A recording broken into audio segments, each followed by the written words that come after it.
สบายดีกินข้าวกับแจ่วปลาแดกก็มีประโยชน์ดีๆต่อร่างกายคือกันได้เฮาก็บ่แม่นแต่กินแต่แจ่วปลาแดกหั้นแหละเนาะก็กินกับผักคือกันผักหั้นแหละก็มีประโยชน์ดีๆต่อร่างกายปลาแดกที่เฮ็ดไว้ปีกายนี่ตอนปลาขึ้นหลายๆหั่นน่ะได้หลายเติบเนาะได้ครึ่งกระปุกใหญ่หนึงแต่ว่าปีนี้ยังบ่ได้เลยเพราะว่าปีนี้บ่เห็นว่าปลาขึ้นหลายเนื้อหันแน่นดีแดงงามก็ยังว่าสิปรุงไว้เป็นน้ำตำบักหุ่งอยู่ยังบ่ได้เฮ็ดฝนตกดินแต่เช้า เฮ็ดแจ่วปลาแดกก็บ่ยากเนาะเฮาเอาปลาแดกหั้นน่ะออกมาแช่น้ำประมาณ2ชั่วโมงแต่ว่าในการแช่น้ำไว้นั้นข้อยจะเคี่ยนน้ำเลยๆเปลี่ยนน้ำเลยๆคืออยู่ประมาณ4เทื่อเพื่อให้ความเค็มในเนื้อปลาแดกนั้นจางลงน้อยหนึ่งเนาะแล้วก็แยกเอาเนื้อปลาแดกน่ะมา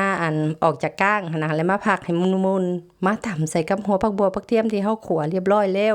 ปรุงรสด้วยแป้งนัว แล้วก็น้ำตาลน้อยหนึงใส่มะเขือเข้าไปบ่ให้หลายปานใดเพื่อให้คุยได้สะดวกแล้วมาคั่วใส่กับน้ำมะขามส้มคักแซ่บแบบนี้ก็ได้ตอนที่เฮาคั่วใส่น้ำมะขามส้มอะนะเฮาอยากปรุงรสเติมแนวใดตามใจมากซิมได้เลยเนาะเพราะว่าปลาแดกสุกแล้วก็มกปลาแดกใส่ผักนางตูใส่แป้งนัวน้อยหนึงหั่นเอามาจ้ำคุยกับข้าวก็พอดีคักพอดีนัวคักแซ่บคักเพราะว่าเฮา เทียนน้ำแช่น้ำเทียนน้ำอยู่4เทื่อน่ะมันเฮ็ดให้ปลาแดกน่ะบ่เค็มแฮงปานใดแซ่บ